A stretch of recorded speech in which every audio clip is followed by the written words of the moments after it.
저는 중국집을 운영하고 있는 30대 후반 여자입니다.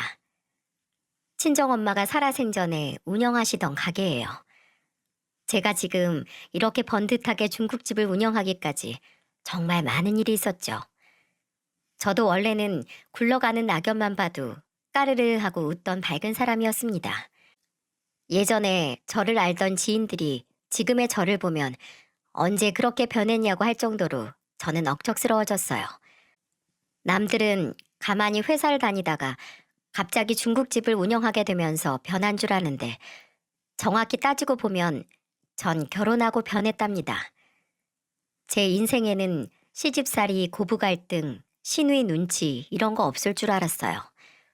아마 결혼 전에 시집살이 싹이 보였다면 이 결혼 못한다면서 엎었을 겁니다. 소개로 만나서 2년 연애하다 결혼했는데 살다 보니까 제가 호랑이 굴을 옆에 두고 살고 있었어요. 신혼 초에는 여느 집안과 다를 거 없이 평범했습니다. 결혼 후 3개월 만에 남편과 제 사이에 아들도 생겼고 남편은 정말 기뻐했어요. 특히 시모는 제가 임신 후 아들이라고 성별을 알게 됐을 때 누구보다 기뻐하며 말했습니다. 어머, 세상에 아들이야. 집안에는 역시 아들이 있어야 된다니까. 너무 잘 됐다. 우리 며느리 먹고 싶은 거 뭐 없어? 오늘 아주 다 먹고 가라. 그럼 저희 외식해요. 음식하는 것도 일이에요. 식구들도 많은데 어머님 힘드세요. 그럴까 그럼? 하여튼 속도 깊어. 우리 아들이 장가 하나는 잘 갔다니까. 우리 아들이 연애할 때도 집에만 오면 항상 네 자랑을 얼마나 했는지 몰라. 이렇게 잘 살려고 그렇게 연애도 재밌게 했나 보다. 시모는 손자를 보게 된다는 사실에 정말 기뻐했어요. 그리고 임신 기간 동안 정말 살뜰히 챙겨주셨죠. 시댁에는 형님과 아가씨도 있었는데 형님은 이혼하고 시댁에 들어온 상태였습니다.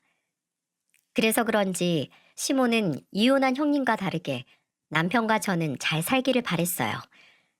그렇게 건강한 아들이 태어났고 남편은 회사 다니면서 바쁜 와중에도 가정에 충실한 사람이었어요. 정말 남편만 보면 흠잡을 곳이 없었습니다. 월급에서 100원 한 장도 뺄 줄 모르던 정직한 사람이었죠. 그래서 남편과 결혼 후 돈으로 싸워본 적이 없었습니다. 보통 아이 낳고 나면 부부싸움이 늘어난다는데 저와 남편은 큰 싸움 한 번 없었죠. 그렇게 계속 평범하게 살 줄만 알았어요. 하지만 제가 출산 후 아들이 100일쯤 지났을 때 친정엄마가 췌장암 진단을 받게 된 겁니다. 이미 췌장암 말기라 엄마는 손을 쓸 수도 없는 상태였어요. 췌장은 장기 90%가 망가져야 그제야 환자 스스로가 통증을 느끼고 몸에서 아픈 증상을 볼 수 있다고 하던데 엄마도 이미 많이 병이 진행된 상태였습니다. 온 가족이 정말 절망에 빠져 있었어요. 그런데 결혼하고 2년 만에 친정엄마가 췌장암 진단을 받자 시모는 돌변했습니다. 그동안 아무 일 없던 친정에 갑자기 웬 암 환자냐면서 믿을 수 없어 했어요. 집안에 암 환자가 있으면 3대가 망한다면서 말이죠. 시모는 한밤중에 저희 집을 찾아와 노발대발하며 말했습니다. 너 솔직히 말해봐. 결혼 전부터 친정엄마 아팠는데 숨기고 결혼한 거지. 너는 다 알고 있었던 거잖아. 갑자기 그게 무슨 말씀이세요? 제가 의사도 아닌데 엄마 병을 어떻게 알아요? 아무리 생각해도 이상하잖아. 멀쩡하던 양반이 갑자기 암이라는 게 말이 되냐고. 이거 완전 사기 결혼이야. 멀쩡한 내 아들이 지금 그 집구석 수발들게 생겼다고. 어쩔 거야? 너도 입장 바꿔 생각해봐라. 너 시집 왔는데 2년도 안 지났는데 내가 불치병으로 눕는다고 생각해봐. 이게 믿어지겠니? 어머님, 지금 제가 남편 등골 빼먹을까봐 걱정하시는 거예요? 그럼 내가 지금 이 상황에 너 힘들까봐 네 걱정하겠어? 내 아들이 돈 벌어서 처가에 퍼주게 생겼는데 내가 화가 안 나겠냐고. 웃기는 여자야. 왜 하필 지금 아프냐고. 사위도 자식인데 도울 수도 있는 거죠. 그리고 저희 엄마도 자식이 둘이에요. 설마 제가 여동생이랑 둘이서 엄마 병원비 하나 책임 못 질까 봐서요? 뭐 저희 아빠는 병풍이에요? 걱정 마세요. 저희 부모님 성실하게 사셔서 그 정도 돈 다 있다고요. 사위도 자식이라고? 결혼하고 10년이 지났어, 5년이 지났어. 어디가 자식인데? 내 아들 돈 1원 한 장 쓰지 마.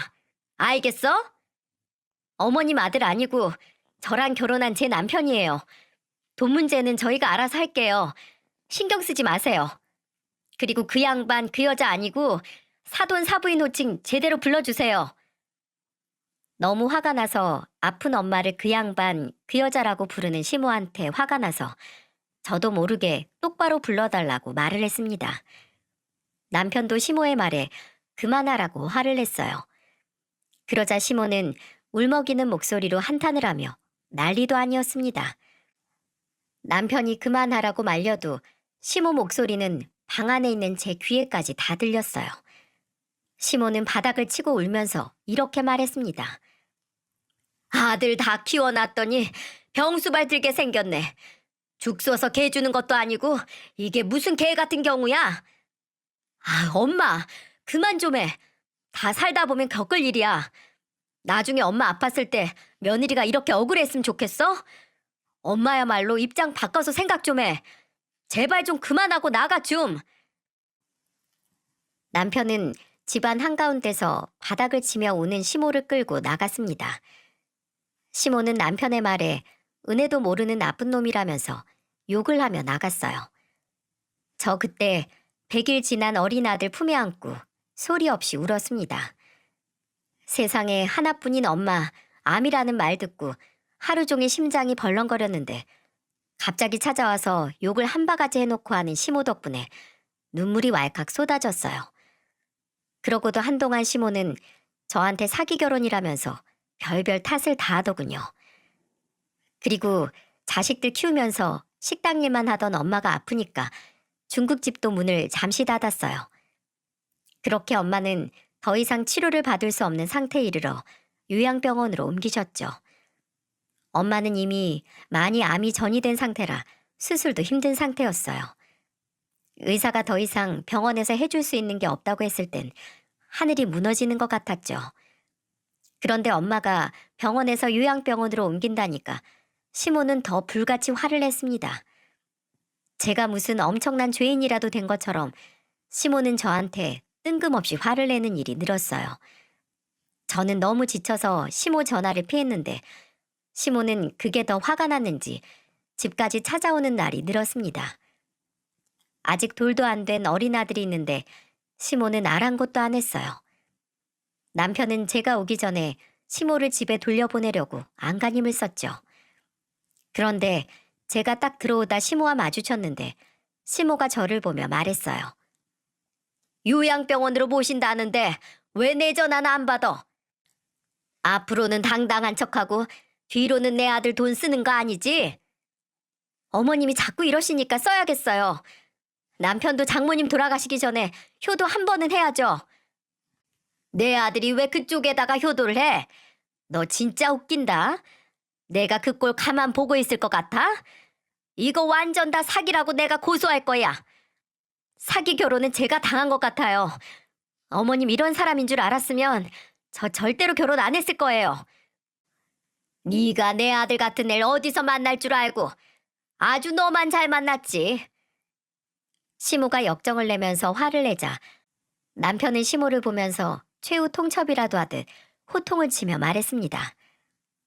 엄마, 그만 좀 해요. 자꾸 이러시면 저 엄마 안 보고 살 거예요. 저 결혼해서 가정 꾸렸고 이제는 집안 가장이라고요. 엄마가 이런 식으로 하면 제가 어떻게 잘 살아요? 이렇게 함부로 오는 것도 그만하세요. 내가 다 너 생각해서 그러는 거잖아. 엄마는 네가 힘들까 봐. 저는 엄마가 더 힘들어요. 엄마 이렇게 난리치고 가면 저 두통약 먹어요.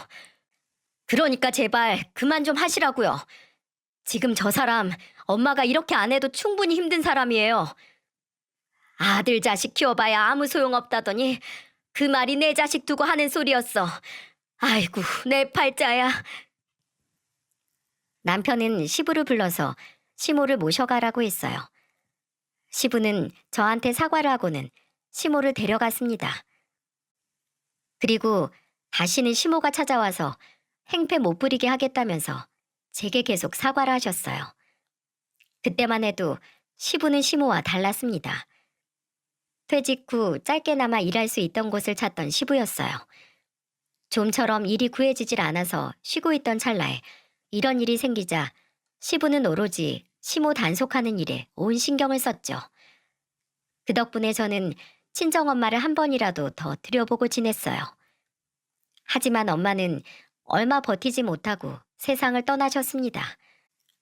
엄마는 손자 돌에 뭘 해줘야 하나 고민까지 하셨던 분인데 결국 아무것도 해주지 못하고 떠나신 거예요. 그렇게 엄마 장례를 치르면서도 정말로 엄마가 떠났다는 게 믿겨지지 않았습니다. 그런 제 곁을 지켜준 사람은 남편이었죠. 엄마 장례식을 치르는 동안에도 아들처럼 든든하게 전부 챙기고 있었습니다. 그런 남편을 보면서 아빠는 고맙다며 안아줬어요. 남편은 슬퍼하는 아빠를 위로하며 이렇게 말했습니다. 당연히 사위인 제가 해야 될 일이에요. 제가 어떻게 힘든 마음 다 헤아리겠어요. 혼자 계시기 적적하시면 언제든지 연락하세요. 저를 사위 말고 친구, 아들 편하게 생각하셔야 같이 이겨낼 수 있어요. 우리 사위 고마워. 이런 듬직한 사위가 있어서 자네 장모가 안심하고 떠났나 봐. 말이라도 고맙네 정말. 말뿐만이 아니에요. 제가 딸만큼은 못해도 부족하지만 잘 챙겨드릴게요. 그런 남편의 말에 아빠는 따뜻한 위로를 느끼셨던 것 같아요. 그래서 장례가 끝난 후 아빠는 남편을 따로 불러서 둘이 술을 한잔하기도 했습니다. 그리고 엄마가 남긴 중국집은 제가 이어나가기로 했고요. 보통 남자들이 중국집을 운영하지만 저희 집 사정은 달랐습니다. 아빠가 다른 일을 하고 계셔서 오랫동안 엄마가 한자리에서 중국집을 운영했었거든요. 엄마의 비법과 레시피는 주위 동네 사람들에게도 찬사를 받을 정도로 동네 사람들만 아는 맛집이었죠. 그래서 엄마가 돌아가시기 전까지 비법을 전수받아 엄마의 식당을 계속 이어나가고 싶었습니다. 엄마의 분신과도 같은 중국집이었으니까요. 그렇게 오래 다닌 회사를 정리하기로 결심하고 퇴직을 하자 대뜸 형님한테 전화가 왔어요. 제가 회사를 그만두고 가게를 운영하기로 했다는 걸 어떻게 알았는지 신이 잔뜩 난 목소리로 전화를 해서 저한테 이렇게 말했습니다. 올케, 회사 그만뒀다면서?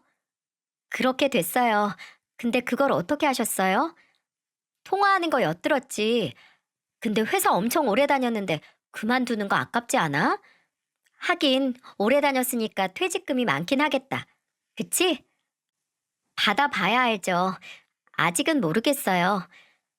회사만 다니던 사람이 중국집을 어떻게 하겠다는 거야. 힘들지 않겠어? 먹고 살려면 뭔들 못해요. 그리고 엄마가 하시던 가게라 제가 이어서 하고 싶어요. 중국집 손도 많이 가고 기름 냄새도 날 텐데 그냥 나랑 같이 카페 하자, 카페. 나도 이혼하고서 일도 없고 심심했는데 같이 하면 되겠다. 네? 무슨 카페요? 돈도 없는데 어떻게 카페를 해요? 왜 돈이 없어? 올케 퇴직금도 있고 그 중국집도 이어받을 사람 없으면 팔 거 아니야. 누가 중국집을 팔아요? 그리고 왜 제 퇴직금으로 카페를 차려요? 다 제 돈이에요. 네 돈, 내 돈이 어딨어. 우리 가족이잖아. 올케도 이제 엄마 돌아가시고 허전할 텐데 우리 엄마를 올케 친엄마다 생각하고 지내. 가족이 뭐 별거야? 가족이라고 생각하면 가족이지. 그러니까 올케 퇴직금으로 우리 같이 카페 하자. 중국집 팔기 싫으면 여동생 줘. 철없는 형님의 말에 정말 어처구니가 없었습니다. 그동안 시모가 저한테 어떻게 하고 갔는지도 까맣게 모르는지 저한테 시모를 친엄마라고 생각하라고 하더군요. 진짜 사람 환장하게 만드는 재주가 있는 모녀였어요. 그리고 제가 왜 백수 형님을 데리고 카페를 합니까? 며칠 나왔다가 개눈 감추듯 사라질 게 뻔한 사람이었어요. 중국집에서 일하겠다고 달려들어도 실을 파네 지금 제 퇴직금으로 카페를 하자니 어이가 없어서 형님한테 이렇게 말했습니다. 형님, 그동안 3일 나가다 힘들다고 그만둔 아르바이트에 1년도 못 다닌 회사들이 몇 갠 줄이나 아세요? 형님 제대로 일해볼 생각도 없었잖아요. 그러니까 같이 카페를 하나 차려두면 나도 열심히 할 수 있을 것 같단 말이야. 그렇게 차리고 싶으면 어머님한테 말하세요. 어머님이 그러는데 처가나 시댁에는 돈 퍼주는 거 아니래요. 그래서 저희 엄마 아플 때도 집에 와서 남편 보고 처가에 절대 돈 보태지 말라고 아주 못을 받고 가셨어요. 그걸 아직도 마음에 담고 있어? 어차피 췌장암이셨다면서 아픈 사람한테 돈 쓰는 거랑 젊은 사람한테 돈 쓰는 거랑 같아? 옳게 뒤끝이 길다? 아픈 사람한테 돈 쓰는 건 희망이라도 있죠. 따지고 보면 형님한테 돈 쓰는 거야말로 밑 빠진 독에 물 붓기 아닌가요? 어머님한테 카페 차려달라고 하세요. 저는 그때 어머님 말 듣고 아주 인생의 진리를 배웠네요. 저는 열이 받아서 전화를 확 끊어버렸습니다. 그제야 속이 다 시원했어요. 아주 두 모녀가 나란히 사람 속 뒤집는 데는 도가 텄습니다. 생각해보면 아픈 사돈을 보고 막말을 내뱉는 시모를 보고 형님이 뭘 보고 배웠겠습니까? 생판 모르는 남이 아프다고 해도 이렇게까지 모질게 말 안 할 거예요. TV에 가슴 아픈 사연만 나와도 마음이 찡한데 도대체 왜 시댁 식구들은 저한테 이렇게까지 남의 아픔을 말하나 이해를 할 수가 없었죠. 제가 형님 전화를 그렇게 끊어버리자 형님은 저한테 문자를 보냈어요. 옳게, 정말 웃긴다. 나는 다 옳게 생각해서 한 말인데 생각이 이렇게 짧은 줄 몰랐네. 내가 사람을 한참 잘못 봤어. 형님은 끝까지 다 저를 생각해서 그런 거라며 우겼습니다. 대체 어디가 저를 위한 건가요? 제대로 일해본 적도 없고 오로지 먹고 노는 것만 하던 사람이었어요. 제가 형님 제안을 거절하자 그때는 시모가 저를 완전 파렴치한 사람처럼 몰아갔습니다. 다시 중국집을 오픈할 생각으로 준비하고 있는데 시모가 중국집을 찾아와서 이렇게 말했어요. 너는 위아래도 없어? 우리 아들이 사돈 아팠을 때 수발든 거 다 따져보면 네 퇴직금으로 하나 해줄 수도 있잖아. 저희 엄마 암 진단 받고 병원에 내내 입원해 계셨고 옆에는 아빠가 지키고 계셨어요. 그리고 치료 안 될 때는 요양병원으로 모셨고요. 이런 일 겪으면서 남편이 옆에서 힘이 된 건 맞는데요. 수발을 들었다는 말은 어머님 오해세요. 말씀을 왜 그렇게 하세요? 아주 선 딱 끊는 거 봐. 내가 말 좀 몇 마디 했다고 뒤끝 길게 뭐 하는 거야? 팽팽 놀기만 하던 애가 일 좀 하겠다는데 그냥 눈 딱 감고 하나 해줘. 절대 그럴 일 없어요. 장난으로 던진 돌에 개구린 맞아 죽어요. 저도 시댁에 돈 함부로 안 쓰려고요. 어머님한테 아주 잘 배웠어요. 그러니까 형님 일은 어머님이 책임지고 해주세요. 제가 시모한테 선을 그으며 말하자 시모는 두고 보라면서 화를 냈습니다. 저는 시모가 떠들거나 말거나 가게를 정리하고 있었어요. 화내는 시모 옆에 두고 제 할 일만 하니까 약이 올랐는지 가게 문이 떨어져라 벌컥 열고는 가버리셨습니다. 엄마가 아프셨을 때 시모 말에 충격을 너무 받아서 그런지 이제는 시모가 뭐라 해도 그러려니 넘겨졌어요.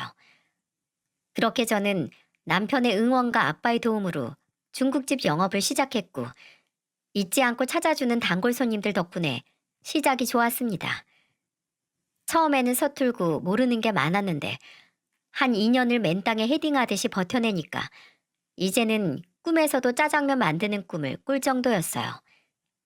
그러다 제가 눈 감고도 한 그릇 뚝딱 만들 수 있는 정도에 이르렀고 중국집도 안정적인 매출이 나오고 있었어요.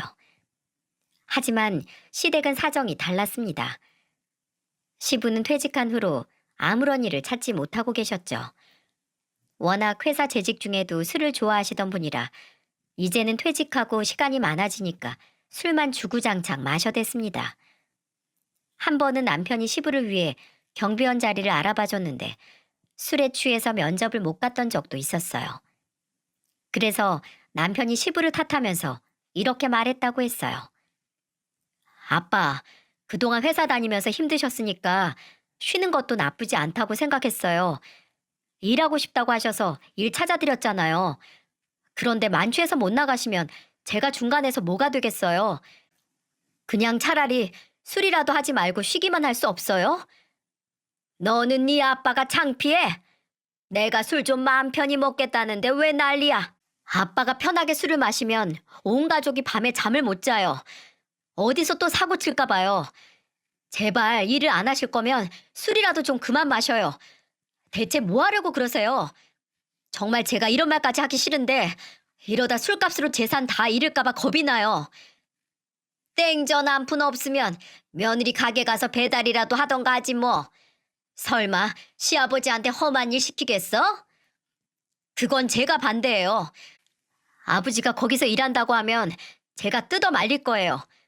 거기서 뭐 할지 아주 눈에 다 보여서 제가 뜯어 말릴 거니까 다른 일 알아보세요. 앞으로 아버지 일자리 알아봐 드리는 일도 안 할 거예요. 아버지가 다 직접 알아보세요. 남편이 시부랑 한바탕 하고 며칠 뒤 불똥은 저한테 튀었어요. 시부가 제 가게로 술에 취한 채 와서는 이렇게 말했습니다. 여기는 절대 오지 말라고 하던데 왜 그러는 거야? 내가 며느리 식당도 못 가? 안주 좀 가져와 봐라.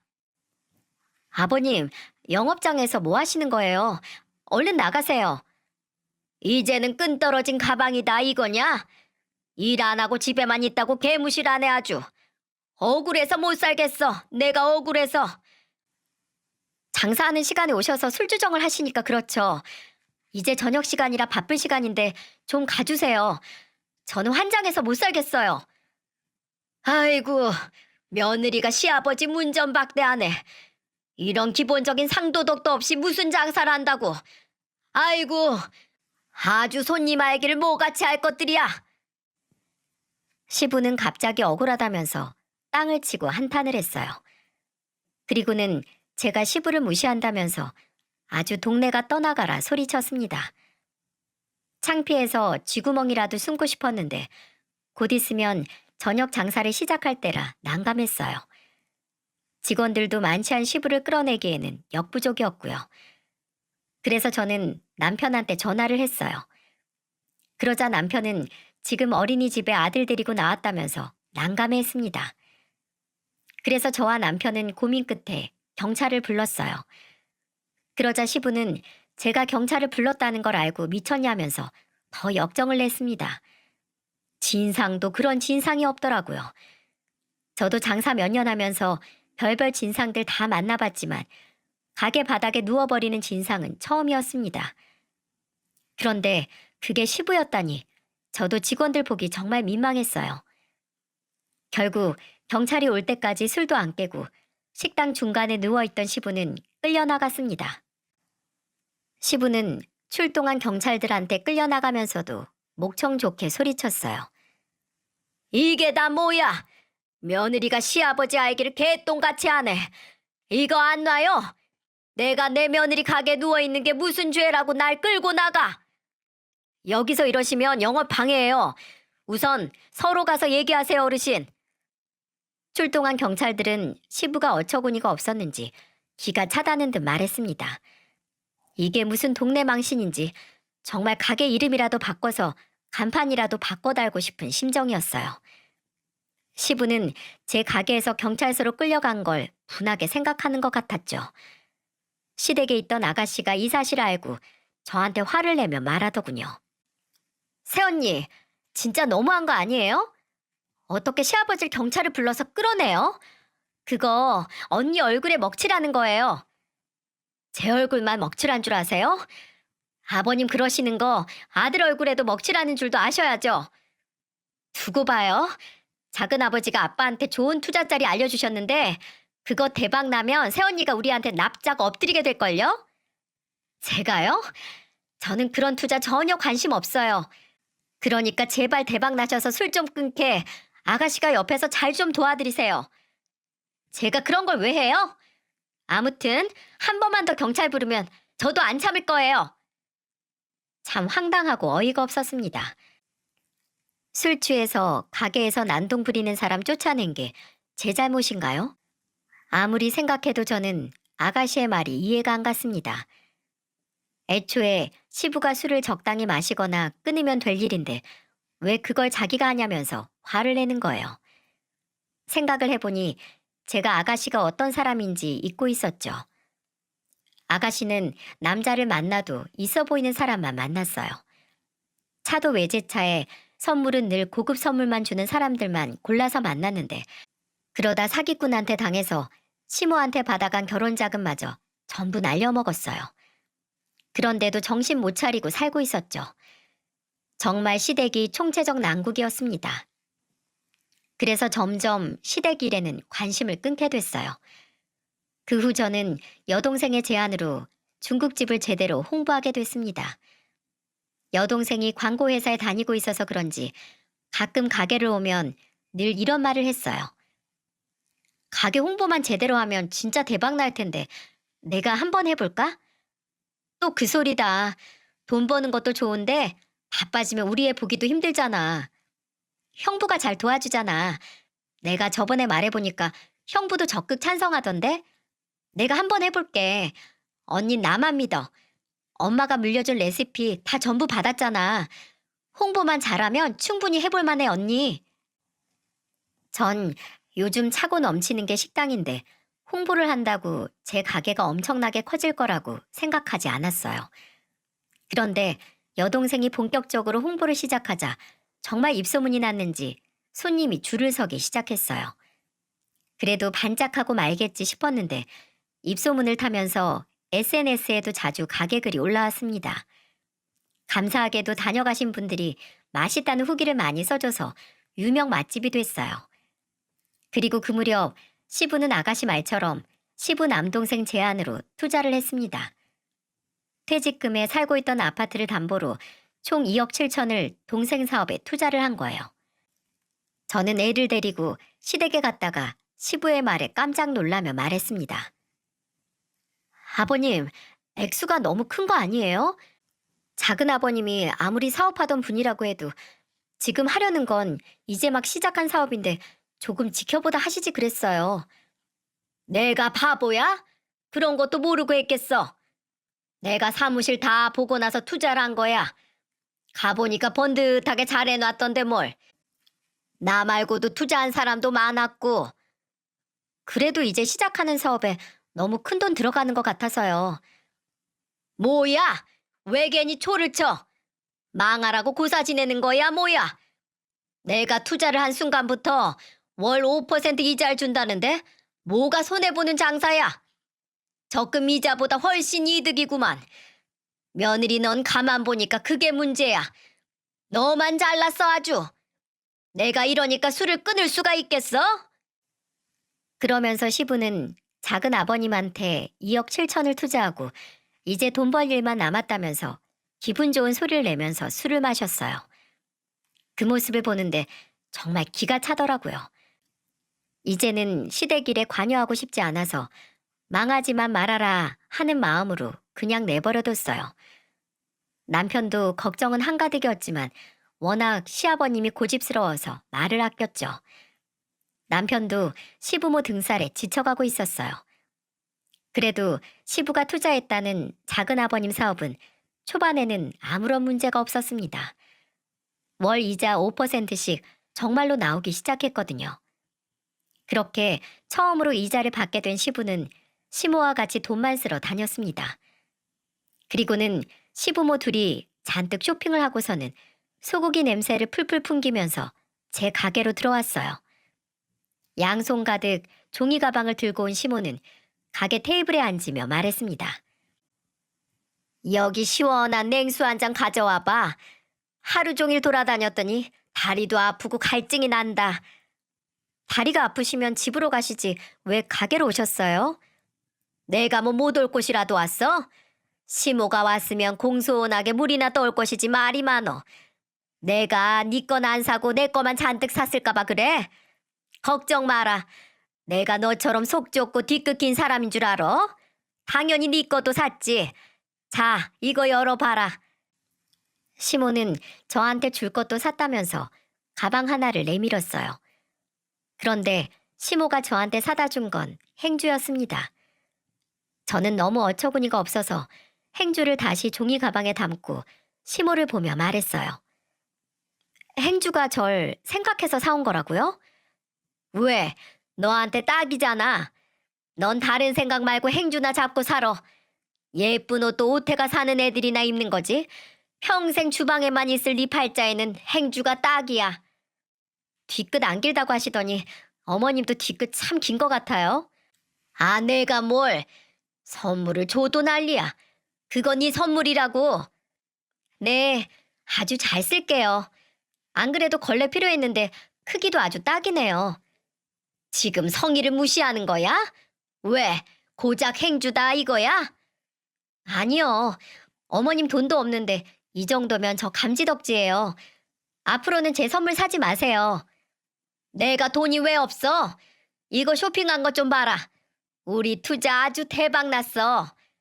네, 제발 평생 그렇게 잘 벌고 사세요. 저는 시모의 말에 이젠 화도 안 났습니다. 또 시비 걸고 싶어서 오신 것 같은데 제가 같이 화를 내면 그날 장사 망칠 게 뻔했어요. 근데 제가 오히려 덤덤하게 나오니까 시부모 둘 다 약이 올라서 나가버렸습니다. 끝까지 궁시렁거리면서 가시긴 했어요. 시부가 나가면서 저한테 이렇게 소리쳤습니다. 나도 이제 돈 번다 이거야. 돈 가지고 유세 부리더니 앞으로 나한테 콩고물이라도 얻어먹고 싶으면 이제라도 효도해. 그놈의 술이나 그만 마시라고 하고 싶었죠. 정말 한동안 시부모는 매달 나오는 이자로 배짱이처럼 놀러 다녔어요. 게다가 한 번은 시모가 아가씨랑 같이 보톡스를 맞았다면서 우스꽝스러운 얼굴로 가게를 찾아온 적도 있습니다. 왜 그렇게 저한테 자랑 못해서 안달인지 이해가 안 갔죠. 아파트 담보로 투자했으면서 불안하지도 않을까 의아했지만 이런 걱정은 저만 하는 것 같았어요. 시댁 식구들은 내일이 없다는 듯이 돈을 물쓰듯 썼습니다. 그렇게 한 5개월을 따박따박 나오는 이자를 받으면서 놀았어요. 그냥 온 식구가 그 이자 하나 바라보면서 놀고 있었죠. 시부는 술에 취해서 기분 좋은 목소리로 이렇게 말했습니다. 나는 이제 죽을 때까지 이렇게 살 거야. 아주 신선 노름이 따로 없네. 내가 말년에 이렇게 살려고 한평생 일을 했구나. 정말 시부는 작은 아버님 투자만 믿고 계셨어요. 그때까지만 해도 매달 이자가 나오니까 온 가족이 아무런 의심이 없었습니다. 저는 솔직히 한편으로는 시부가 사고라도 칠까봐 노심초사였어요. 그러다가 제 가게 일도 점점 바빠지고 시댁 일로도 계속 신경이 곤두서서 그런지 몸이 좀 안 좋았습니다. 그래서 가게를 하루 쉬고 병원을 찾아갔어요. 병원에서 검진을 받는데 깜짝 놀랄 결과가 나왔습니다. 제가 위암 2기였어요.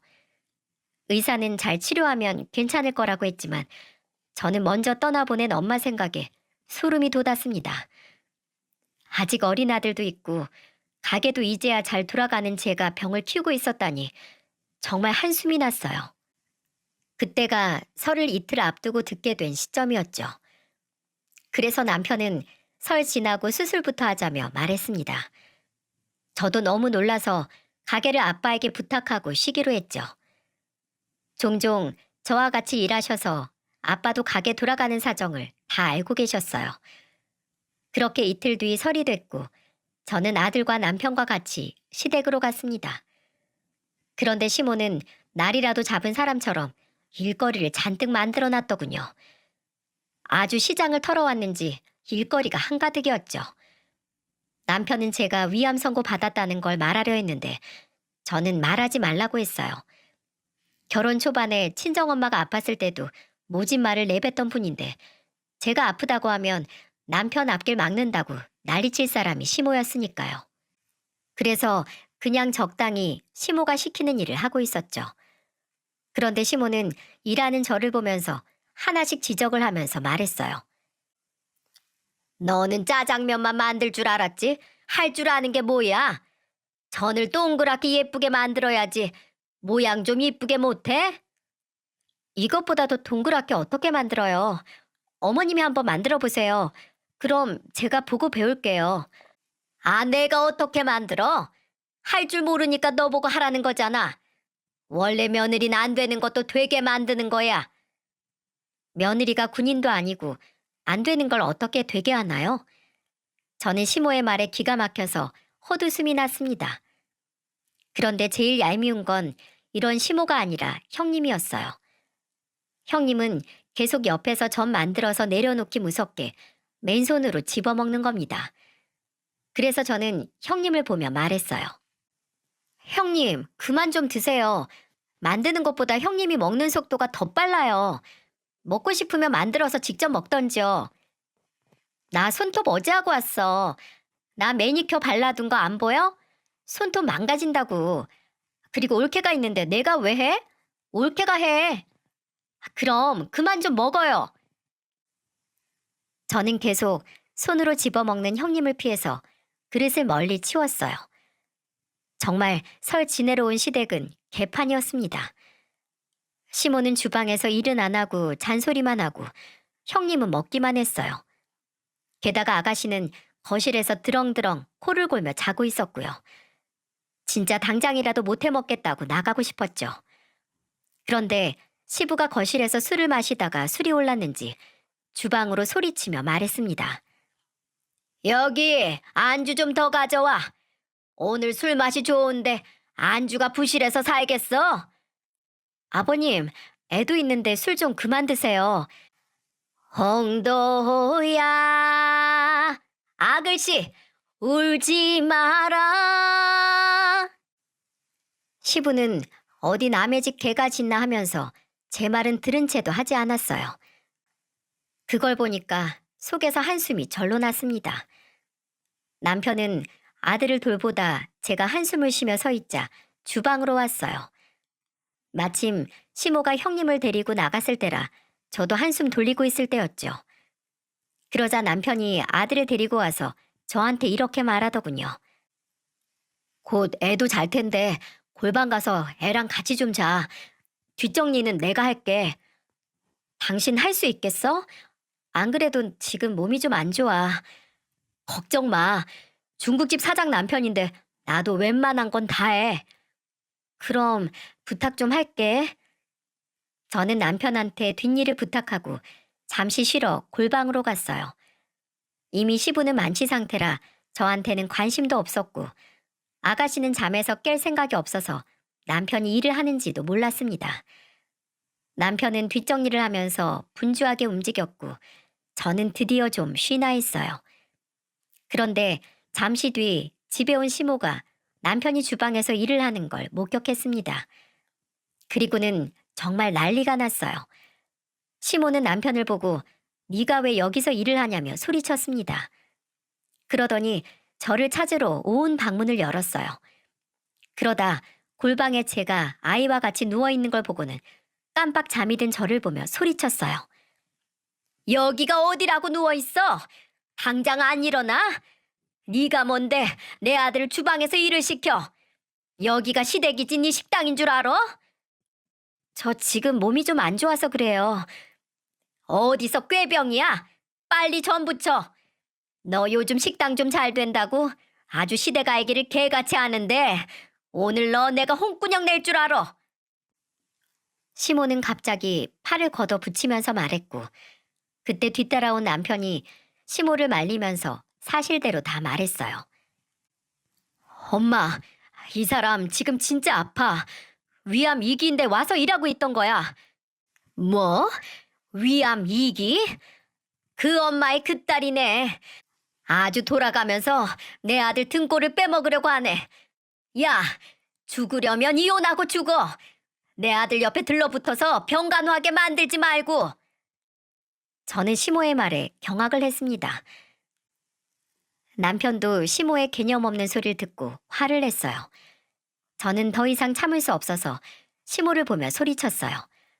그리고 이성을 잃고 말았죠. 이놈의 시애미가 미쳤나. 지금 저보고 이혼하고 죽으라고요? 그리고 누가 누구 등골을 빼먹어요? 제가 한 달에 식당에서 얼마를 버는데요. 돈을 다 떠나서 저희 부부예요. 아프면 서로 돌보며 사는 거죠. 그럼 어머님은 암 걸리면 아버님이랑 이혼하고 아프실 거예요? 뭐야? 나는 건강한데 재수 없는 소리야? 나는 이제 잘 먹고 놀기만 하면 되는 삶이라고. 어디서 개념 반 말아먹은 소리를 하고 있어? 네, 그럼 평생 그렇게 제멋대로 사세요. 저는 지금부터 이 지긋지긋한 집구석 손절할래요. 평생 그렇게 아나무인으로 마음대로 사세요. 그래, 잘 됐네. 당장 내 아들이랑 이혼해. 아, 잘 됐네요. 당신이 얼른 선택해. 당신 어머니가 이혼하라는데 이혼하고 싶으면 이 자리에서 아예 결판 짓고 갈라서자. 남편은 제 말에 당황하더니 시모를 보며 말했습니다. 엄마, 나는 처자식 못 버려요. 그동안 나도 참을 만큼 참았고 장모님 아플 때도 그렇고 지금도 그렇고 엄마는 대체 왜 사람을 그렇게밖에 못 대해요? 엄마 딸이 아팠어도 그럴 거예요? 야, 너 지금 엄마 버리겠다는 거야? 아이고, 아들 새끼 키워봐야 아무 소용없지. 자기 처밖에 모르는 답답한 거사. 내가 널 위해서 그러지 나 위해서 그래? 이 미련한 놈 같으니라고. 너도 당장 나가. 다시는 오지 마. 어디 아픈 마누라 뒷바라지 하면서 같이 고생해봐. 내가 그동안 아들이라고 너 믿고 키운 내 죄다. 내 죄야. 내 발등 내가 찍었지. 둘 다 나가. 꼴도 보기 싫어. 네, 고마워요. 마음의 짐을 덜게 해줘서. 그리고 안 그래도 나갈 거예요. 제발 정신 좀 차리고 사세요. 쪽팔리니까요. 뭐? 뭐 이놈의 자식? 너 일로 와. 너 죽고 나 죽자. 그렇게 남편은 저와 아들을 데리고 시모의 외침에도 밖으로 나가버렸습니다.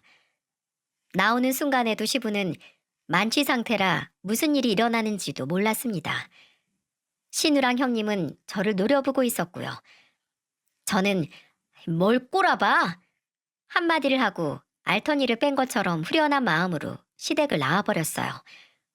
그렇게 저는 정신없던 설이 지나고 항암 치료도 다행히도 잘 되어 일상생활을 할 수 있는 정도까지 됐습니다. 남편은 정말 다행이라면서 눈물을 흘리면서 좋아했었죠. 그렇게 점점 저도 일상을 되찾아가며 내 위치에서 열심히 살아가고 있었습니다. 하지만 어느 순간부터 잠잠하던 시댁 식구들한테 전화가 다시 오기 시작하는 거 있죠? 설 이후로 아무도 연락을 안 하고 지냈는데 석 달 정도 지나고 연락이 오니까 이상했어요. 저는 다 차단을 해버리고 신경도 안 쓴 상태였습니다. 그리고 그때 제 중국집에 시부와 시모가 초라한 행색으로 찾아와 저를 보자마자 손을 덥석 잡으며 말했습니다. 예, 나다. 네 시어머니. 네? 아니, 꼴이 이게 뭐예요? 우리 사업 자금 다 날리고 쫓겨나게 생겼어. 이제 어떡하니? 뭐라고요? 근데 쫓겨나게 생겼는데 왜 절 찾아와요? 우리 이제 남남된 거 아니었어요? 딴 데 가서 하소연하실 거면 하소연하세요. 번지수 한참 잘못 찾아왔습니다. 혜미야, 혜미야, 제발 내 얘기 좀 들어줘. 시모 입에서 나온 얘기는 정말 상상 이상이었어요. 알고 보니까 시부의 남동생이라는 사람은 사업 자금을 투자받고 해외로 도주한 상태였어요. 피해를 당한 사람이 시부 말고도 꽤 많았죠. 시부가 투자한 돈 중에 이자는 5개월 정도 꼬박꼬박 들어왔는데 그 후로는 아예 안 들어왔다는 겁니다. 알고 보니 결국 시부 남동생은 피해자들 돈을 돌려막게 하다가 감당이 안 되자 작정하고 도망갔던 거죠. 결국 모든 사실을 안 시부가 사무실로 달려갔는데 시부 남동생은 먼지처럼 사라진 상태였고 피해자들만 모여있는 걸 보고 절망했다고 했어요. 시부는 피해자들한테 돈을 들고 다 튀었다는 소리를 듣고는 땅을 치며 우셨다고 했습니다. 아이고, 아이고 내 돈, 내 전 재산, 이걸 어째, 내 돈 어떡해, 내 돈. 결국 시부는 동생만 믿고 있다가 전 재산을 다 잃은 거예요. 아파트 담보로 한 투자라 집도 날릴 지경이었죠. 그래서 지푸라기라도 잡는 심정으로 저를 찾아왔던 거였습니다. 그런데 그렇다고 절 찾아오는 건 무슨 경우랍니까?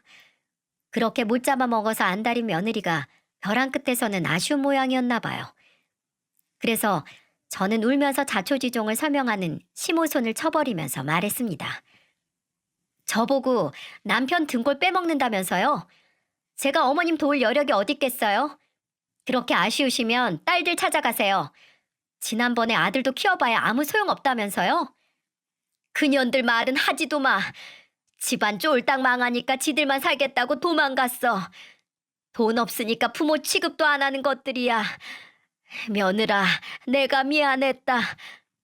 미안하다고 하면 있던 일이 없던 일 되는 거예요?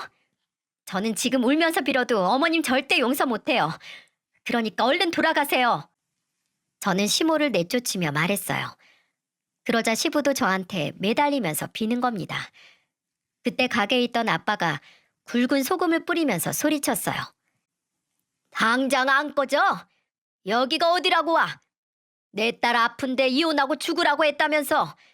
내가 그 소리 듣고 쫓아가려다가 내 딸이 말려서 간신히 참았어. 오죽하면 시댁을 손절하겠어. 그런데도 정신 못 차리고 돈 달라고 또 찾아와? 에이, 당장 사라져! 소금도 아깝다! 아빠는 굵은 소금을 뿌렸고 시부모는 소금을 맞으며 따갑다고 소리를 치다 도망갔어요. 끝까지 쫓아가면 소금을 부으니까 뒤도 안 보고 도망가더라고요. 며느리 아프다는 말 듣고 이혼하고 죽으랄 땐 언제고 이제 와서 살려달라고 찾아온 시부모 어떻게 생각하시나요? 결국 시부모는 집도 잃고 자식도 모두 잃고 겨우 보증금을 마련해서 원룸에서 살게 됐습니다. 남편도 시부모 망했다는 말 듣고 잠시 걱정하긴 했지만 지금 도와주면 계속해서 손 벌릴 거라고 단호하게 말했습니다. 여보, 신경 쓰지 마. 언젠간 이런 일이 벌어질 줄 알았어. 이 세상에 공짜가 어딨어? 우리 부모님 벌 받은 거야. 당신한테 지금까지 한 행동들에 대한 죄가. 차라리 잘 됐어. 돈의 소중함을 아셔야지. 나가서 폐지를 줍든 건물에서 청소를 하든 본인들이 직접 힘들게 돈을 벌어봐야 남 무시 안 하고 이 세상이 호락호락하지 않다는 걸 깨닫게 되겠지. 우리 무시하자. 그 후로 시댁과는 완전히 남남처럼 지냈습니다. 도망간 아가씨와 형님은 뭐하고 사는지도 모르다가 아가씨는 뒤늦게 갈 곳이 없다며 시부모가 사는 원룸으로 들어갔다고 했어요. 셋이서 정말 오합지졸이 따로 없었어요. 결국 시부와 시모는 가족한테 배신을 당해서 밑바닥 인생을 살게 됐고 처량하게 살아가고 있습니다. 투자한 금액은 아직도 돌려받지 못한 상태고 경찰은 사기치고 도망간 시부 동생을 지명 수배 중이라고 했어요. 신분 세탁하고 작정하고 도망갔는데 언제 잡힐지는 알 길이 없는 것 같았습니다. 결국 시모는 식당에서 앞치마 두르고 일을 하고 있고 시부는 일용직을 전전한다고 하더군요. 하긴 입에 풀칠은 해야 하니 뭐라도 하고 살아야겠죠. 부디 이번 일을 계기로 정신 차리고 우리 아들에게 좋은 할아버지 할머니로 개과천선해주길 바랄 뿐입니다. 옛말에 까마귀도 반포의 효도가 있고 비둘기도 예절을 안다라고 했죠. 새도 은혜를 알고 질서를 아는데 사람이라고 그걸 모르겠습니까? 부모의 사랑과 은혜가 깊고 깊었다면 저와 남편도 이러지 않았을 거예요. 오히려 결혼 초에는 다 같이 잘 살자며 지냈지만 시댁의 끝없는 비난과 무시는 저로서 견디기 힘들었답니다. 그래서 결국 이 사단까지 온 거라고 생각해요. 저도 자식 키우는 입장으로 제 아들 귀하고 소중하지만 다른 자식 까내리고 내 자식만 덮어놓고 예뻐하진 않습니다. 며느리를 딸처럼 아끼진 않더라도 최소한 사람은 존중은 해야 된다고 생각해요. 서로 존중하면 좋은 관계가 이어졌을 겁니다. 가족일수록 서로도 아껴주고 배려하면 좋겠습니다.